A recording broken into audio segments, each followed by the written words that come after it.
Do you have any tips to L&D professionals to say, this is how you would build a really strong relationship with your business partner? Absolutely. There always needs to be some time up front for the how are you and continuing the process of getting to know the person. I would prepare an agenda for our touch base. Here are my topics. Are there any you want to add to it before we get to our call or our table, right? Just to ensure that we're thinking about it in advance. Never say to a business partner, you need to. And we're really good at that because a lot of learning leaders think they know it all. So go in with probing questions. How can I help you? What do you think about this possibility as a digital solution? Where do you think we need to go to get the right KPI data so that we can align the learning metrics with your data? But asking probing questions, hardly ever do you ask closed-ended questions when dealing with a business partner. You want to learn all that you can learn from them, and that builds the relationship.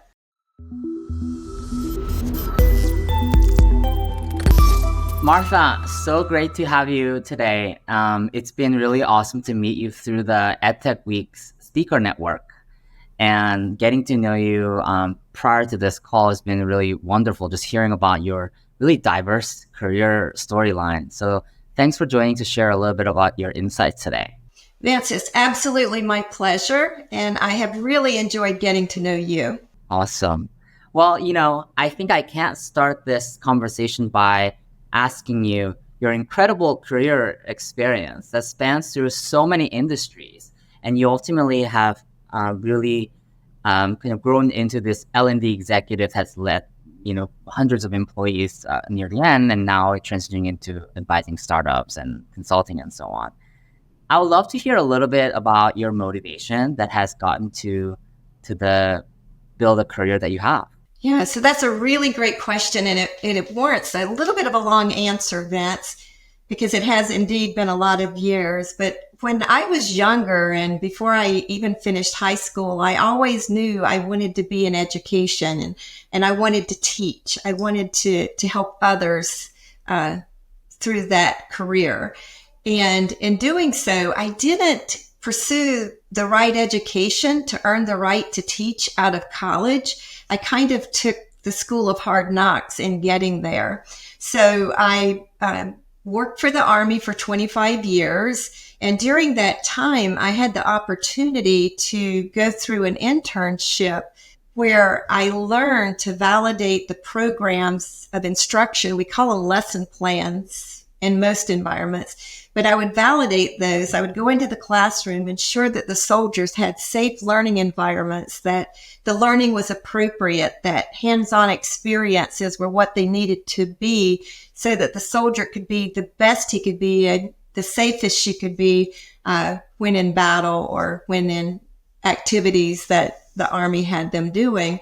And so that was really my foray into learning and development, was experiencing those programs of instruction with the soldiers. I did things like validated programs for how to change a radiator on a Humvee, how to operate in a GVVX live environment, which was the toughest one I ever validated, or how to fire an Abrams tank. And I could continue with some of the other things, but just really a great experience. And then I knew I wanted to transition to the corporate world. So as I got around year 20, I started planning my degree in education so I would be more qualified when I applied for the corporate world. And it worked out beautifully. The bottom line is I have always done what I wanted to do. And I would say that I've almost always loved the work that I was able to do for the Army, for Comcast, for the not-for-profits, and have just really benefited from the experience. Yeah. Thank you for sharing that. And, one of the things that really excited me about being able to have you on this show is your experience in the Army. And so coincidentally, just a couple of episodes ago, one of our guests named the U.S. military as maybe the country's best training organization, which is not often talked about, but it's true. The Army is known for incredible leadership development. Curious if you have any, 2 to 3 best practice or insights you've gained on what works so well in the Army for developing leaders? Absolutely. So the Army does a terrific job building the knowledge, the skills, and the attributes that are needed to be successful in the roles that the soldiers and others play for them. And when I say play, I mean, real work, but that they do each and every day. You have the non-commissioned officers, and then you have the officers. And for each of those two groups, there is a very planful, laid out leadership development process that adds in depth as a leader takes on more people, takes on more work, becomes more strategic. And then as they move on up in the ranks, and then they begin working and interacting with the media and with diplomats and other groups, they're trained and educated to do what needs to be done. And it's very closely tied to their progression. There are specific kinds of training that a non-commissioned officer or a commissioned officer has to complete in order to make it to that next level. And Vance, one of the coolest programs with the Army is what they call the grooming school. And this is for those officers who are going to move into the general officer ranks or are already there, and they spend time grooming them a lot around the people skills or the soft skills. And it's not intended to be taken lightly either, because it's really about the hard skills. How do you really step it up to the highest level of the Army and be the very best that you can be in representing our people, our work, and what it is that we do? Yeah, I mean, though that seems, very structured, but also very hard to do that scale. So I'm curious, because those are complex skills you're developing within people. Could you help understand what are some of the things that the Army did to bring those learning to life? Yes, it's a great question. It's very much through experiential learning, where the learners are able to practice in live environments and they get immediate feedback, which is really a fabulous way of growing and developing. Through case studies, through things that people have done well before or maybe not so well, and learning from their experience through the case study, and then working together, usually in small groups, to kind of break it down and figure out what should have been done differently, what was done the right way, and if we had it to do over, what might that look like? It's very much about tell me, show me, let me. And I've always used that focus when trying to help others learn. Let me tell you what it is you need to do. Let me show you how to do it. And then I'm going to let you do it. And it comes in various forms, experiential role plays, being put into a live environment. Sometimes we had partnerships with business where a soldier would go into a business and have a practical learning experience for a period of time. There are just many ways. The Army is extremely progressive in its leadership development. It holds people accountable. They have requirements. It's not, you can or can't participate in this particular program. And it's about leadership development, but it's also about functional development. And you can think about schools like the Army's Ranger School, right? Very intense, hands-on. And you go there and you learn to be a ranger. And you learn to protect your life and the lives of others, unless there's a different mission at hand, right? Or the language arts schools, the ordnance schools, the chemical school, military police school, the DoD Polygraph Institute. All of those are designed to make sure that the soldiers in the Army are ready to do what's needed to be done. And I would put it very close to the top, if not the very tip top of that, is just the safety of the soldier, the teams, the environment. Interesting. Yeah. So can you share a little bit more about safety? Like, what do you mean by safety? Do you mean physical safety, or are you talking about psychological safety? I'm curious, like, how the word safety is used in the Army context as when it comes to learning. Yeah, brilliant question. It's both. Very much about their physical safety, but depending on what their role is, there is a lot of training around psychological safety. What these soldiers are up against, especially during wartime, is tough. I was going to use the word horrific, but that may not be a good word, but certainly tough and sometimes horrific.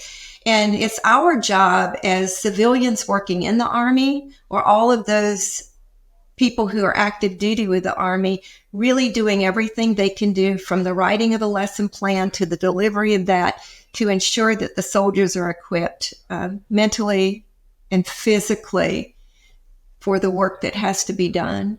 Psychological safety is a big deal. A lot of that, too, I think we do a great job of it. A lot of it comes after the fact. After a soldier's left the Army, there's still a great need for psychological help and safety, depending on how they're integrating back into the business world, right? For sure. In a context like the Army, I guess, what are the 1 to 2 tactics you've seen they put in place into the learning program to promote psychological safety? I'm curious if you've seen anything really interesting they do to help the soldiers feel like it's a safe space to learn, practice, and get better. Yeah, I would say through scenarios where they can experience individually as well as groups on how to work through particular situations, things that they're up against that can play with their psyche. During my time with the Army, a couple of times I watched two different soldiers psychologically break down in the workplace in a way that wasn't healthy for them, and it wasn't healthy for the organization. And I watched the leaders respond with care and love and immediacy to get them to where they needed to be. So regardless of the training that someone goes through, there's so much that has to do with the inner self when it comes to how we psychologically manage through things. And it's tough. The jobs are tough.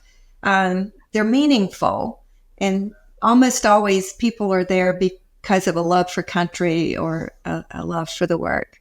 Yeah, for sure. And I could definitely imagine, I mean, the things that you're doing is very high stakes often, right? Like for personal safety, as well as for if you're engaged in a real, like, active situation, then it's a high stakes for the country as well. So I could understand that. I have one more questions on the Army, and then we can sort of move to your experience afterwards. You mentioned the word validate learnings earlier when you're describing your role. I'm curious what you meant by that, or if you were when you validated, if you're looking at results of the learning programs, and if that's what you're doing, like how you approach the concept of validation. So with the Army, the validation that I was performing with the programs of instruction was ensuring alignment with what was right, what was factual, what was safe for the soldier. I didn't actually get into measuring the value or the impact. That was done through all of the many data sources that the Army kept. There are always the test scores. There are always the practical exercises. Did you do it right? Those kinds of things. Unlike in the corporate world, I put immense effort and work into measuring the value of learning, the impact, to ensure that what we were doing was giving a gain or a good result to the business. We did that through great learning objective definition up front, working with business partners to ensure we knew what the key performance indicators were that needed to be measured, and then looking to see how we made a difference in the end of that. In the Army, with the rigor that is put into measurement, that piece was done by the active duty crew. Yeah.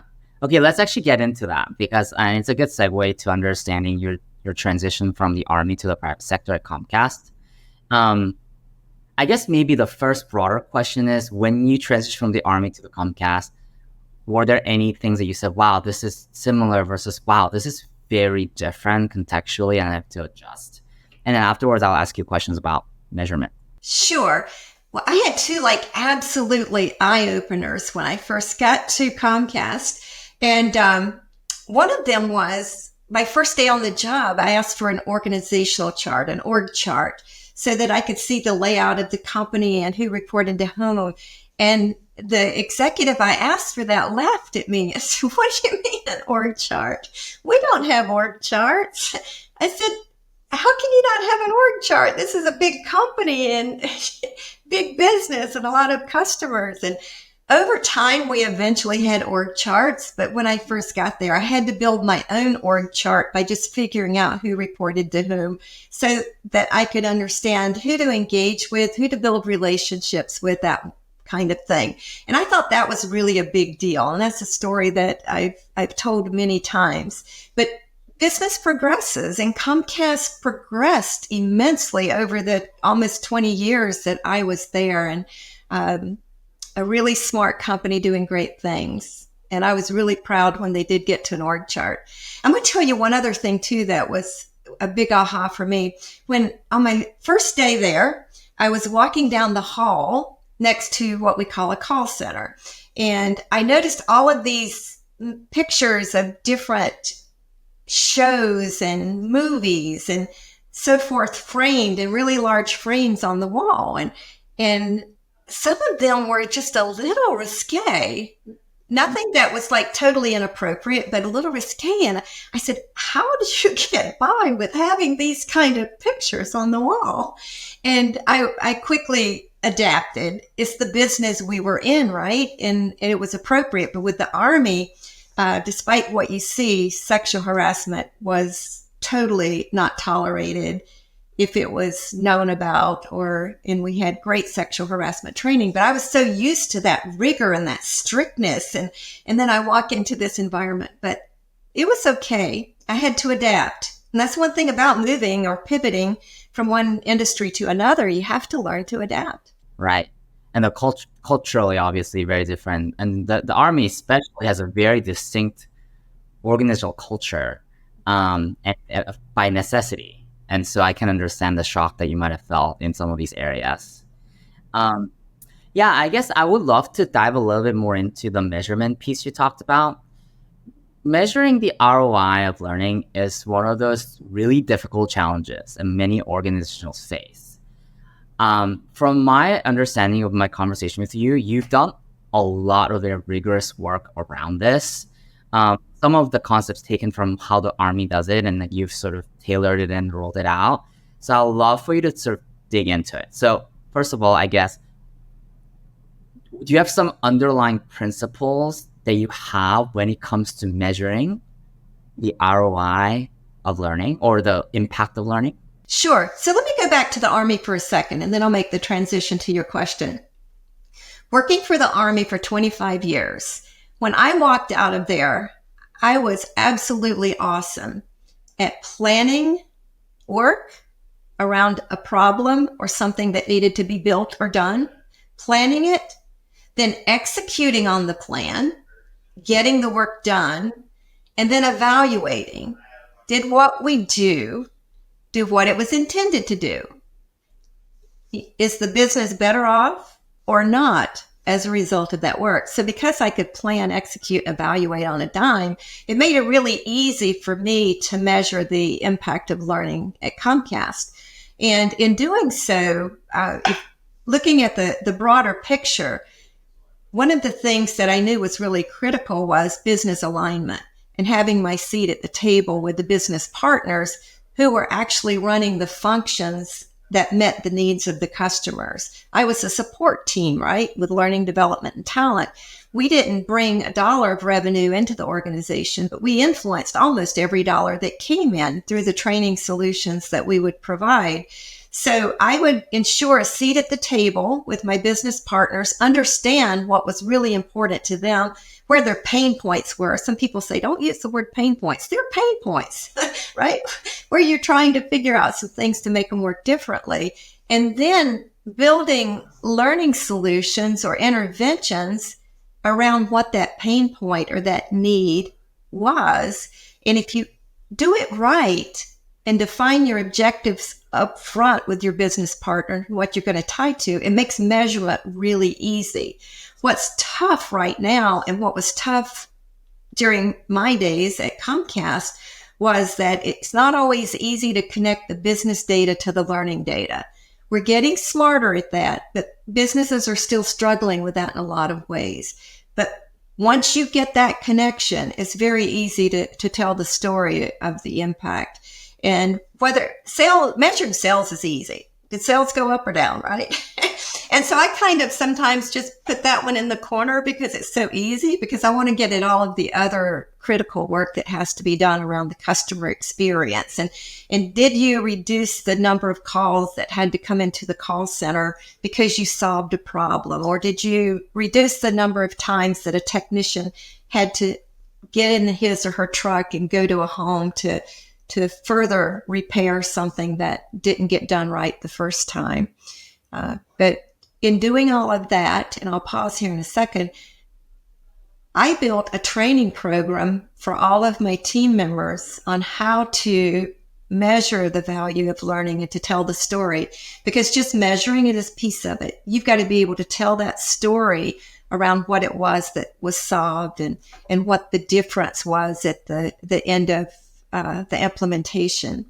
And so I taught them to do it. And then they had a performance goal where they had to provide impact stories. They could do them in groups or pairs if they wanted to, if they were working on a project. I had a big team. I started with over 800 team members when I joined Comcast in my role at headquarters in Philly. But I had to help my team members understand how to look at data, how to use it to tie back to the setup of building a learning solution to get at what the results were. And I think we did a fabulous job. That's amazing. Actually, on the telling the story, is there a typical structure? I'm curious if there's a framework or a structure you taught on how to tell a learning impact story. Yes, I'm a very structured person. So we had templates that we used to build the story. You didn't have to just follow the template to a T, because you could add, and you just had to ensure you had the key components of the story. And by building the story using the model, it made it really easy to share with the business what had happened. By starting with, what was our problem statement? In other words, I always said, what are you solving for? Right? That's where you start. What am I solving for? What do my business partners expect? What am I going to do to build a great learning solution? How am I going to implement it? Who's going to implement it? What's the role of the supervisor in helping to make this happen? And then how do we collect and measure the data? And then who are we going to bring into the discussion when we share the value? Interesting. Yeah, especially the last part, right? Like where you have to, it's about like the radiation of the work that you do. Sure. It's about efficiency and effectiveness, right? How do you help the business be more efficient, more effective at what it is they're doing? And sometimes you're not going to get both of those in one learning solution, but you want to go for both if you can get them. Yeah. Let's dive a little bit into the specific part about measurement. I fully agree with it that sales is much easier to measure. So let's put that aside.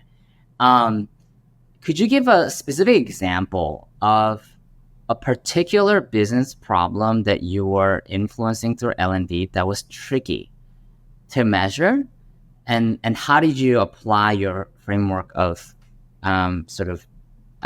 evaluating and measuring, and how did you apply that in that context? Sure. Well, one of my favorite stories is where we had a business partner come to us, and he shared that his technicians in a particular region of the company were having to return to the homes for a service call on install. They had gone into the homes, they installed the product, but they were having to go back within 24, 48 hours to actually do a repair. And the business said, it's costing us so much money. The number of repeat truck rolls, is what we call them, has gone up by 70 or 80% in that region. And we're just really concerned. And so we worked with a business partner. Of course, repeat service calls was probably the key metric that we wanted to improve. But there were other things too, like customer satisfaction, employee engagement, other things you could look at, but primary was those repeat service calls. And so working together, we built a multifaceted learning solution where the technicians were engaged in experiential learning with their supervisor on how to do an install right the first time, and then what to do if you had to go back. And so we also had a digital solution where the technician could work through an activity on an install and got immediate feedback once the job was done to see if it was done right or wrong. And if it was done wrong, the technician got a notification. You just cost the company this amount of money because you didn't do X, Y, or Z. Let's try this again. So it was by just helping them to understand. At the end of the day, we had about a 700% ROI on that particular program because of the immediate feedback on what was right or wrong, by engaging the supervisor in the process and making sure that supervisors could reinforce learning by also being a part of the learning experience and upping their skill set a bit. And at the end of the day, the senior leader was extremely pleased, and he had us roll that course out to all of the technicians in the company who were doing that type of work. And then he built the savings into the budget the following year for the enterprise in cable, which was really spectacular. That's just really a great story. What's your pain point? What are we going to do to fix it? Are we going to cooperate and work together to make it happen? Are you going to give us the time to get the work done? And are you going to help us with telling the story at the end?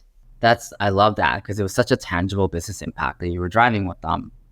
That also story highlights something, which is the relationship you were building with the business, and really the L&D department being a peer partner organizations to business to achieve an outcome. From what I see in my conversations with other L&D leaders who are seeing the trends and so on, that is not always the case. I've heard a lot of L&D teams struggling to have a seat at the table and be able to influence. So I'd love to get a little bit more into this topic of strategic influence as an L&D partner. Any best practices you've seen in how an L&D team can really show up as a strategic thought partner to a business organization? Sure. A few things here. One is to ensure that the learning professionals who are doing the work are partnering with the right level of business partner for the work that they're doing. An example might be, at my level, I had recurring meetings with the SVP of the functional areas and the products that we supported within the learning environment at Comcast. So I had monthly sit downs. What's hot on your plate? How are we doing? What do you need more from us? Where can we help you the most? Do we need to reprioritize what we're doing for you? But having those very important discussions around the work that needed to be done, and then ensuring that there was discussion around what are your strategic goals? What are you thinking about 3 years from now, 5 years from now? And making sure that we had alignment with what was needed by the business. And I asked that my team members build network maps of the people that they needed to talk to, communicate with, have recurrings with for the work that they were doing for learning at Comcast. And we didn't all have the same business partners by any means because Comcast is huge. The functional areas are many. The work is great. And you can't get work done without being linked to the people who are driving the business. And in doing so, we also had a form of it wasn't really a contract, but it was like an agreement. Once we agreed on what needed to be built, we had an executive sponsor sign off on that work, that this is what needs to be done. It is priority one, because very little priority two work gets done, right, Vince? But priority one will get done. But just to make sure that, we have an agreement that this is important and this is how we're going to do it. And this is how we're going to evaluate when we get to the end of this. And I also had a strategic governing body, which consisted of my key business partners of the functions and product, the CEO of Cable, the CHRO of Comcast Cable, just had the right people at the table so that we could talk about, what's happening now, what impact can we show you from when we met with you last, and here's our alignment to the strategic goals. And there were more than one occasion when I was regrouped on a project here or there sitting at that table. Right. Right? Because things change. But you have to be brave. You have to be bold. I was looking at a research study over the weekend where the biggest increase in a leadership skill today compared to like 2 years ago was in building relationships. And learning has to build great relationships with their business partners in order to do what's right for the business. I love that. Okay, so diving into that specifically, you did mention, how you asked your team about building a network map. Now, tactically, in terms of building strong relationships, do you have any tips to L&D professionals to say, this is how you would build a really strong relationship with your business partner? Absolutely. There always needs to be some time up front for the how are you and continuing the process of getting to know the person, to the point where you can ask about the kid in college or those kind of things, and then move on to the conversation. I would prepare an agenda for our touch base. Here are my topics. Are there any you want to add to it before we get to our call or our table, right? Just to ensure that we're thinking about it in advance. And so I would do those kind of things just for setup. But then once you get in the meeting, there are a couple of things. Never say to a business partner, you need to, right? And we're really good at that because a lot of learning leaders think they know it all in learning, right? But really it's so much a part of the business as well. So go in with probing questions, right? How can I help you? What do you think about this possibility as a digital solution? Where do you think we need to go to get the right KPI data so that we can align the learning metrics with your data? But asking probing questions, hardly ever do you ask closed-ended questions when dealing with a business partner. You want to learn all that you can learn from them, and that builds the relationship. And then following through, living up to your commitments. That's how you build trust. Really good business partner relationships are just surrounded with a circle of trust. Love that. It's very classic also just generally if you're an advisor or a consultant or sort of a third party that's engaging strategically. It's like the soft influence kind of tactics that you use to build a relationship and help shape the thinking together. One of the things I hear is, as an L&D department, I always hear clients say, I want training on X, I want training on Y, I want e-learning on X. They ask for a solution. And you as an L&D team feels that is not the right thing to be doing or something like that. In a circumstance like that, what is a very effective way for L&D teams to influence the business partner in a direction that's more productive? That's a really great question. We built a process flow chart from intake to decision, and I still refer to it every now and then today, and I share it often, but it helps us understand, is this ask you have here, is it a communication information solution? Is it a performance management solution that's needed? Or is it truly a training solution that's needed? One of the most frequent requests I got early on was, we need a module to update our sales plan, right? And you don't do that. That's an information. All you're doing is changing the pricing, right? Or the cost of a product. That's information. But we were very often asked, and we help people understand, that's really not a training solution. If you want us to help overcome some tough objections that are going to come about because of this new cost structure, then we can do something about that. But you don't want to roll out a new cost model in a training solution. Now, I'll tell you one that I've used the story so many times. We had a technician who fell asleep on the job in a customer's home while he was waiting for a modem to provision. And this was back when provisioning a modem took forever. And the technician had been working overtime, and there were a lot of factors at play here. And as a result, the next morning, I got a telephone call in my office that said, Martha, we need a training solution within 3 days on the sleeping tech. And I said, the sleeping tech? that is more like a performance kind of matter, right? And I was told, well, if you don't build the course, I'll find someone who will. Well, there was never a module built on the sleeping tech. There were, performance discussions and other things that transpired. And, the modem provisioning process was improved immensely over time. But, things happen, and leaders want to get help. Just sometimes they think the learning team is the solution when the solution's right in front of them. I agree with that.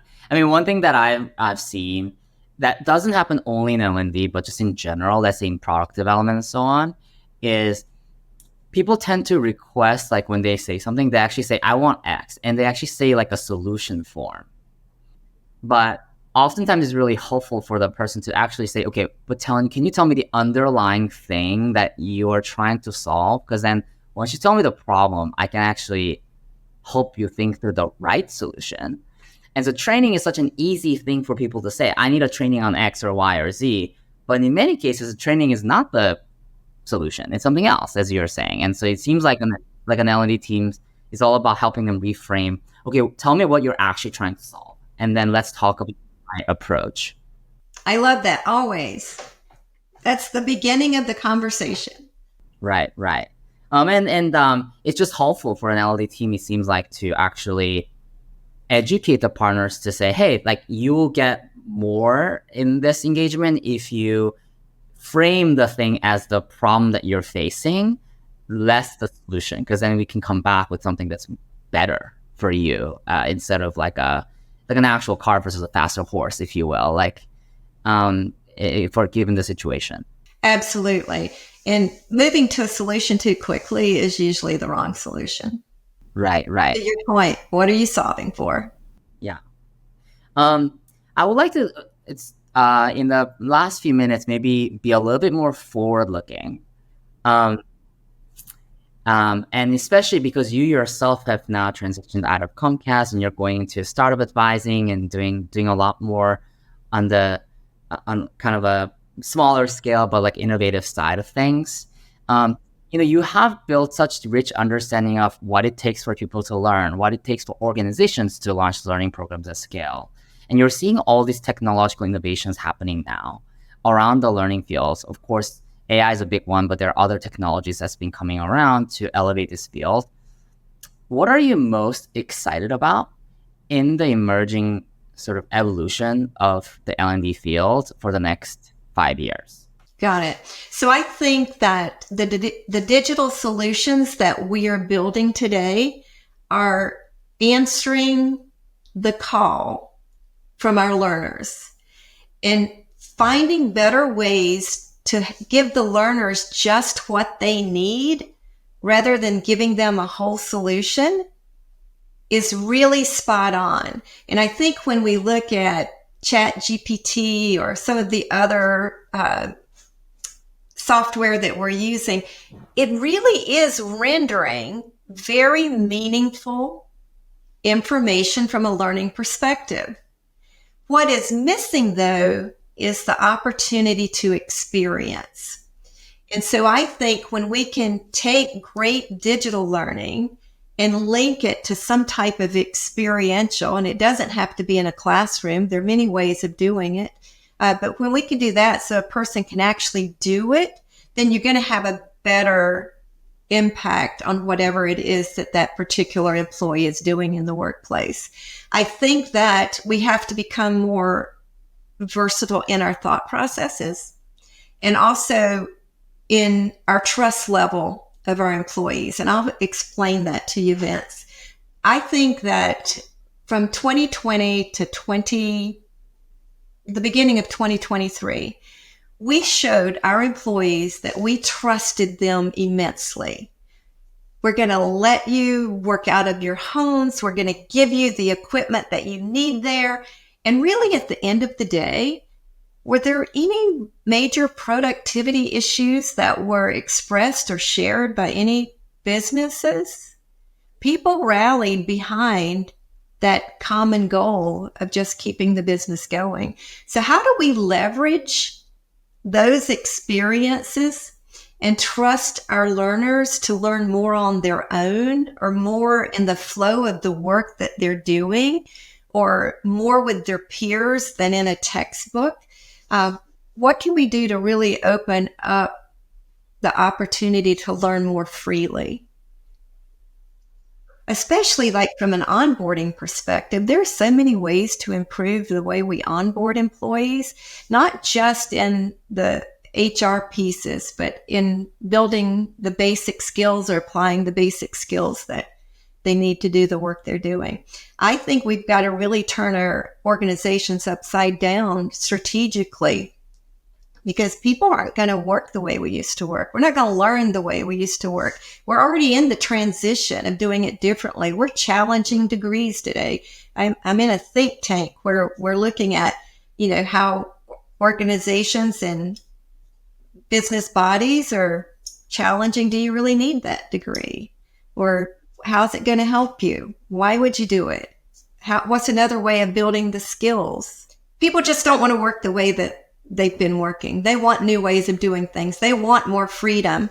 And we just have to find ways to trust them. It doesn't mean that everybody's going to do a great job, but I would say to you that if research proves itself out, probably about 95 to 97% of them really want to do a good job.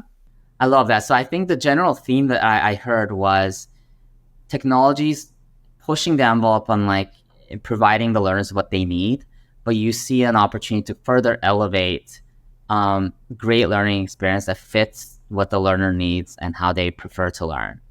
Now, maybe flipping the question a little bit, that was around what are you most excited about, where you see opportunities.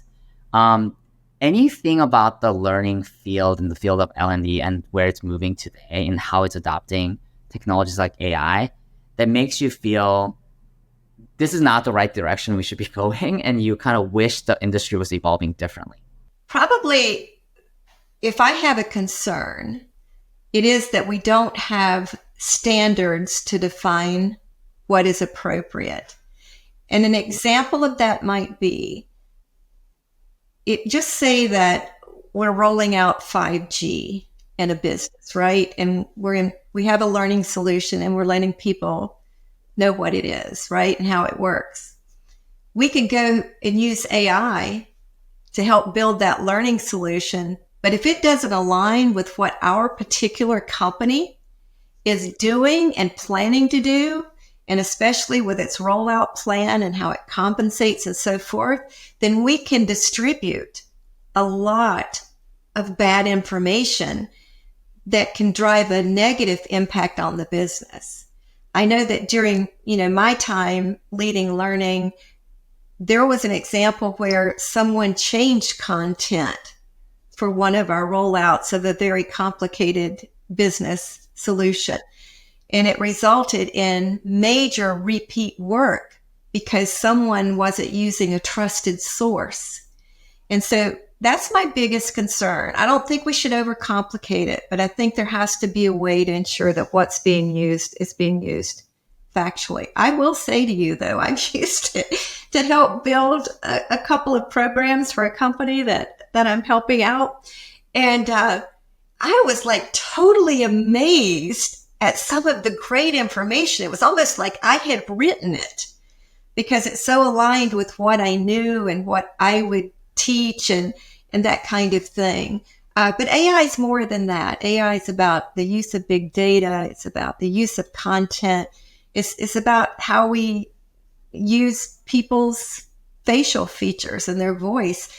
I'm working with a company that just built an avatar of Martha. And I'm not going to say that I'm 100% pleased with how it's working. But that's happening. And there's a lot of, false advertising, false product that's being rolled out because there's so much that can be done in the wrong way or in an evil way, and that I worry about.